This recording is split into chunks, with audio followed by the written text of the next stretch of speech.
Pourquoi sommes-nous toujours attirés par les choses interdites? Avez-vous déjà remarqué comment les choses deviennent instantanément plus attirantes quand elles sont interdites? Nous, les humains, avons une relation complexe avec les règles et les limites. Dites-nous qu'on ne peut pas avoir quelque chose, et soudain, on le veut plus que tout. Vous vous souvenez de l'histoire d'Adam et Ève? Cette pomme rouge brillante, accrochée de façon alléchante hors de portée, est devenue le symbole ultime de la tentation. Ce n'était pas seulement le fruit lui-même, c'était l'attrait du fruit défendu. Pensez à un moment où vous étiez enfant. Y avait-il un jouet qui était strictement interdit? Je parie que ce jouet semblait infiniment plus désirable que tous les autres avec lesquels vous aviez le droit de jouer. Des amours secrètes au sujet tabou. L'attrait de l'interdit nous murmure à tous.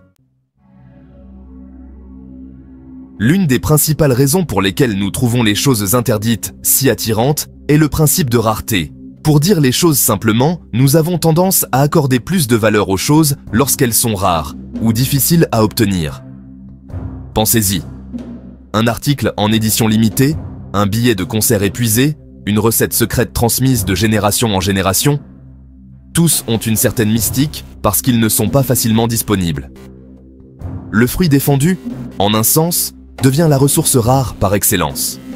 Le fait qu'il soit interdit les rend plus précieux, plus désirables et, finalement, beaucoup plus tentants. Cette bizarrerie psychologique est ancrée en nous, un vestige de notre passé évolutif où les ressources étaient rares. Un autre facteur qui contribue à l'attrait de l'interdit est l'élément de risque.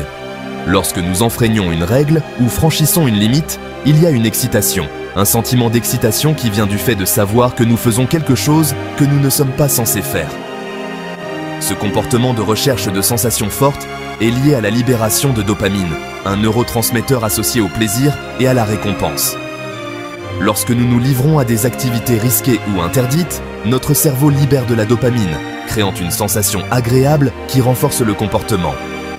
Comprendre le rôle du risque et de la récompense dans notre attirance pour l'interdit peut nous aider à prendre des décisions plus éclairées sur les limites que nous choisissons de repousser. Parfois, notre attirance pour les choses interdites est plus profonde qu'un simple désir de plaisir ou d'excitation.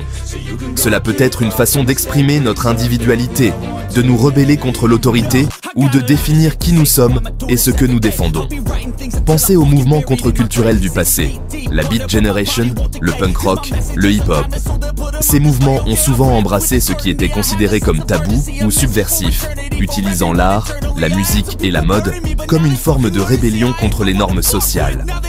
Ce désir de rébellion est particulièrement fort à l'adolescence, une période où nous essayons d'établir notre propre identité et de nous libérer des contraintes de l'enfance. Dans ces cas, l'interdit devient un symbole de notre indépendance, une façon d'affirmer notre autonomie et de nous définir selon nos propres termes. Bien que l'attrait de l'interdit puisse être puissant, il est important de se rappeler qu'il peut y avoir des conséquences à céder à chaque tentation. Tout comme l'histoire d'Adam et Ève l'illustre, succomber à des désirs interdits peut parfois conduire à des résultats imprévus et potentiellement négatifs. La clé est de trouver un équilibre entre notre curiosité innée et notre désir de repousser les limites, et le besoin de maîtrise de soi et de prise de décision responsable. Il s'agit de comprendre l'attrait de l'interdit, de reconnaître les risques potentiels encourus et de faire des choix qui s'alignent sur nos valeurs et notre bien-être à long terme. Alors, pourquoi sommes-nous si attirés par les choses interdites? C'est une question complexe qui n'a pas de réponse facile. C'est un mélange de notre histoire évolutive, de notre constitution psychologique et de nos expériences individuelles. C'est une question de rareté et de désir, de risque et de récompense, de rébellion et d'identité. La prochaine fois que vous vous sentirez attiré par quelque chose que vous savez que vous ne devriez pas avoir, prenez un moment pour réfléchir à la raison. Qu'est-ce qui rend cette chose particulière si attrayante? Comprendre les forces en jeu peut nous aider à faire des choix plus conscients et à trouver un équilibre délicat entre notre désir d'explorer et notre besoin de retenue.